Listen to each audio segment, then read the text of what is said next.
मोदी जी राम को हक दिला रहे, आनंदीबेन को कब दिलाएंगे? अपनी पत्नी को हक कब दिलाएंगे?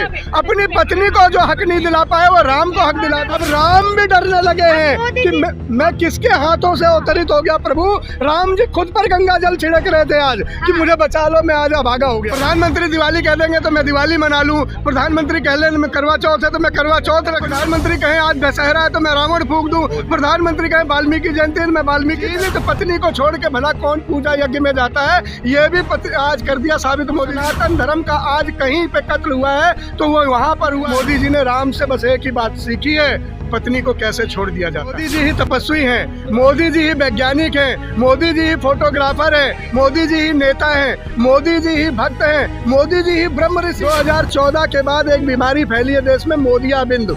इस मोदियाबिंद की बीमारी में लोगों को न साफ साफ दिखता है न साफ साफ सुनाई देता। किसान बिल ले आए तो वाह मोदी जी वाह, किसान बिल हट गया तो भी वाह मोदी जी वाह, नोट बंद कर दिया तो भी वाह मोदी जी वाह, नोट चालू हुआ तो भी वाह। तुम्हारी वजह से हमारा भविष्य खराब हुआ है, तुम्हारी वजह से हमारा रोजगार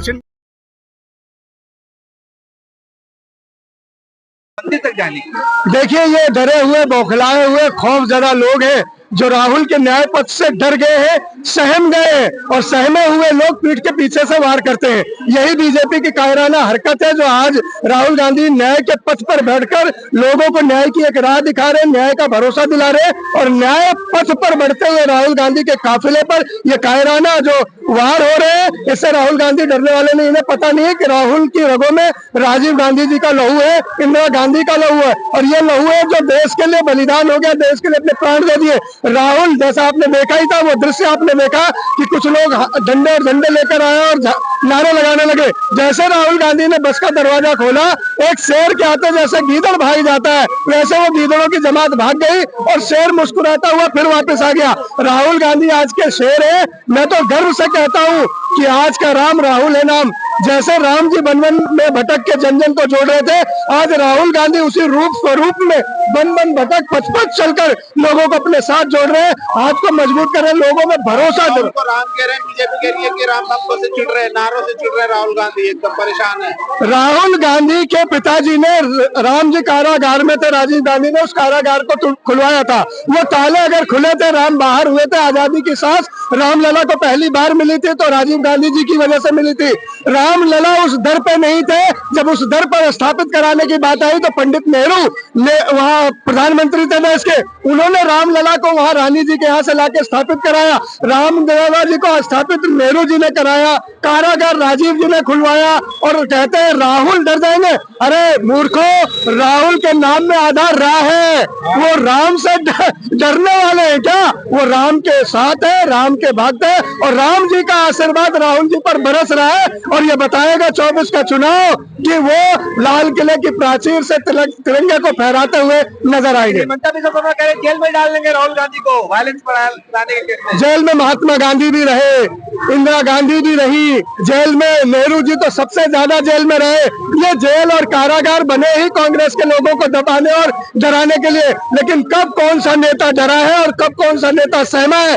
जेल के ताले टूटेंगे और राहुल गांधी निकलेंगे। ऐसे भी नारे बुलंद होते रहेंगे। न जेल के सलाखें हमें डरा सकती है, न इन गुंडों की भीड़, न इन पाखंडियों का दल, न इन लोगों की बातें। राहुल गांधी अपने आप में एक चमकते हुए सूरज की तरह है जो न्याय के चक्र को लेकर आगे बढ़ रहे हैं, और उम्मीद है राहुल जी के पथ से न्याय का पथ भारत के लिए प्रशस्त होगा, ऐसी मैं मनोकामना करता हूँ। देश का माहौल खराब कर रहे हैं राहुल गांधी। हाँ जी, देश का माहौल खराब कर रहे हैं राहुल गांधी। कौन कह रहा है?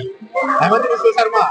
हेमंत बिस्व शर्मा ने क्या कह रहे हैं? मणिपुर में नहीं देखा? जब मणिपुर में बेटियों की नग्न परेड हुई महाभारत काल के बाद, एक धृतराष्ट्र राजा था अंधा, तब बेटियों का इस तरह से नग्न हुई थी, और अब एक अंधा राजा जब देश में है तो नग्न परेड हुई है। जहां नग्न परेड बेटियों की हुई उस देश में उन्हें वहां माहौल नहीं दिख रहा। 56 इंच का कोई गुब्बारा वहां नहीं पहुंचा। कहने को डबल इंजन सरकार थी, एक व्यक्ति वहां पहुंचा नहीं कि बेटियों के जख्मों पर मरहम लगा पाए, उनसे माफी मांग पाए। न वहां का मुख्यमंत्री गया, न प्रधानमंत्री गया, न बीजेपी के बड़े नेता गए। गए कौन है? राहुल गांधी। और आज न्याय की यात्रा की मसाल भी जो है वो मणिपुर की दस्तक से निकली है। मणिपुर टू मुंबई ये बताता है कि न्याय के लिए राहुल गांधी तैयार है, न्याय के पथ के लिए तैयार है। कितनी कुंठा रखे हैं प्रधानमंत्री से? आज तो पूरा देश दिवाली मना रहा है, आप लोग प्रदर्शन कर रहे हैं, बताइए। आज दिवाली है?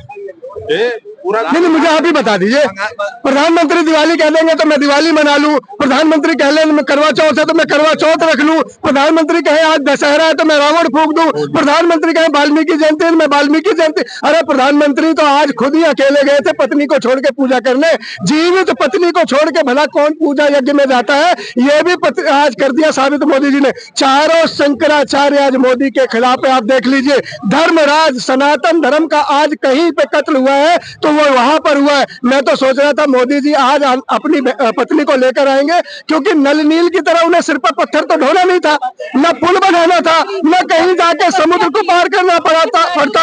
मैं वही कह रहा हूँ, न कहीं समुद्र पर पार करना था, न कोई राम सेतु बनाना था। वही आनंदी बेन तो वही गुजरात में घूम रही थी, लेके आते नारियों को सम्मान देते, अपने वाम अंग बिठाते। आज भारत की नारियां भी गौरवान्वित होती और कहती देखो मोदी जी ने नारियों को इज्जत दी है, अब पत्नी को सम्मान दिया। लेकिन आज राम के दरबार में भी नारी को सम्मान नहीं मिला। मोदी जी ने राम से बस एक ही बात सीखी है, पत्नी को कैसे छोड़ दिया जाता है। तपस्वी आदमी को कौन तपस्वी? पिछले 10 दिन से तिलक लगा लेने से कोई तपस्वी हो जाता है? अभी तिलक लगाने से कोई तपस्वी हो जाता है?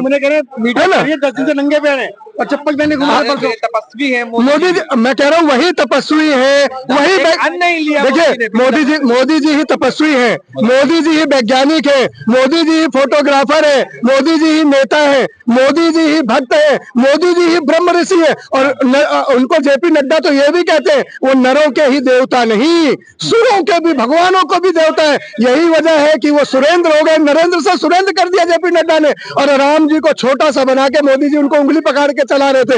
यही दम है, यही पाखंडियों, यही ढोंगियों का दम है जो गुब्बारा मोदी जी का फूलता जा रहा। मुझे लग रहा है अब तो 56 इंच से 156 इंच हो गया होगा आज। के अवतार भी है, चंपत राय कह रहे हैं। क्या है? विष्णु के अवतार है चंपत राय। उनकी आरती उतारे भैया, उनकी आंखों में चश्मा लगा और उस चश्मे से विष्णु दिख रहे। हमारे को मोतियाबिंद नहीं हुआ। 2014 के बाद एक बीमारी फैली है देश में, मोदियाबिंद। इस मोदियाबिंद की बीमारी में लोगों को न साफ साफ दिखता है, न साफ साफ सुनाई देता है, न साफ साफ बोल पड़ते। हर बात पे वो एक ही बात बोलते, वाह मोदी जी वाह।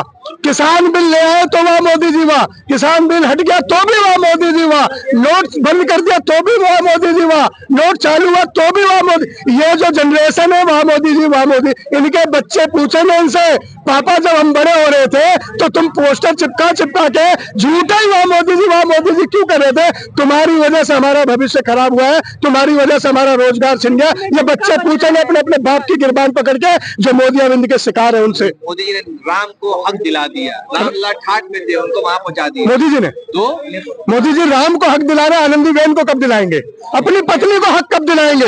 अपनी पत्नी को जो हक नहीं दिला पाया वो राम को हक दिला देगा। यशोदा बेन, सॉरी माफ कीजिए, यशोदा बेन जो उनकी धर्म पत्नी रही है, जिसे उन्होंने छोड़ दिया और उन्हें हक नहीं दिला पाए, वो बात कर रहे हैं राम को हक दिलाएंगे। लोग बड़ा चिल्ला चिल्ला के कहते थे हम जो राम को लाए हैं हम उनको लाएंगे। राम गए कहाँ थे भैया? कहाँ गए थे? कोई मुझे बता दे। जब राम नहीं थे तो भी राम थे, तब विष्णु के अवतार में थे। जब राम जी के रूप में राम जी नहीं रहे तो कृष्ण के रूप में रहे। राम जी कब इस जगह से गए, कब उस दर से गए? 15 के बाद आए। भावुक होके कहा है कि मैंने 11 दिन का मौन व्रत रखा, नारियल पानी पिया, धरती में सोया। और अब भाई नारियल पानी पीने से कोई संत हो जाता है तो दुनिया भर के लोग कटार लेके रोज नारियल काट रहे हैं। संतों की तो तपस्या की है रामलला के लिए मोदी जी ने। पत्थर सिर पर लेके घूम रहे थे मोदी जी ने कई हजार टन का पत्थर सिर पर लेके कठोर कर रहे थे, या छाती पे कोई धन चलवा रहे थे कठोर तपस्या। यहाँ घूम रहे, मुंबई में हाथ हिला रहे, दक्षिण में हाथ हिला रहे। मोदी जी ने कह दिया विष्णु का अवतार है मोदी जी। भाई अगर अगर विष्णु का अवतार है मोदी जी तो मैं आज चंपत राय को भी ब्रह्मा बताता हूँ, त्रिकालदर्शी बताता हूँ। यही तीन, जेपी नड्डा, चंपत राय और मोदी जी, ब्रह्मा विष्णु महेश यही हो गए, बाकी तो अब रहे नहीं। अब राम भी डरने लगे हैं कि मैं किसके हाथों से अवतरित हो गया प्रभु। राम जी खुद पर गंगा जल छिड़क रहे थे आज कि मुझे बचा लो, मैं आज भागा हो गया हूँ। इतना भावुक हो गए थे कि घर दे दिया, और मोदी जी ने कहा मेरे पास घर नहीं था, मैंने सबको घर दिया है, ऐसा घर मेरे पास भी होना चाहिए था। तो ऐसे घर मोदी जी ने राम जी को दे दिया, दिव्य मंदिर बना दिया, भव्य और दिव्य मंदिर बना दिया, लेकिन अधूरा। शंकराचार्य कहते दिव्यांग मंदिर बनाया है। एक दिव्यांग मंदिर के अंदर पूर्ण राम को समाने की जो चेष्टा की है, राम जी को भव्यता दी है, दिव्यता देने की कोशिश की है, इस दिव्यांग मंदिर में राम जी का साकार कैसे हो सकता है? निश्चलानंद महाराज जी ने तो ये भी कहा था, जो सनातन का अपमान और विधि विधान का हनन अब हो रहा है, ऐसा ना भूतो ना भविष्यते, इस मूर्ति में भूत पिशाच वास करेंगे, राम जी तो अवतरित ही नहीं हो सकते। ऐसे अशुभ घड़ी में ऐसे अशुभ नहीं आई आज प्राण प्रतिष्ठा में, क्यों नहीं आए? क्योंकि मोदी जी ने आज वो राम सेतु बनाया नहीं, पत्थर लेके पुल नहीं बनाया, समुद्र पर वो तैरने वाले राम लिख के पत्थर नहीं तैराए, आनंदीबेन को दूरबीन से लेके ढूंढ करे। यशोदाबेन, माफ कीजिएगा, मैं जब भी आनंदीबेन गलती से बोलूंगा यशोदाबेन समझा जाए, मैं ऐसे समाज के साथ कह रहा हूँ। आज यशोदाबेन जो धर्म पत्नी है मोदी जी की, आज वो दूरबीन से देखे भी मोदी जी को नहीं मिली। उन्हें चीते दिख जाते हैं, दूर से दिख जाता है, चीता भी पीता है, लेकिन पत्नी दिखती है, मोदी जी को नहीं दिखा। पर्सनल है ना, पर्सनल कैसे? राम मंदिर पर्सनल है। राम मंदिर में विधि का विधान से अगर अनुष्ठान नहीं हो रहा है, यशोदाबेन पर्सनल है, मंदिर पर्सनल नहीं है, तो मंदिर में ही तो अनुष्ठान पर्सनल नहीं है ना।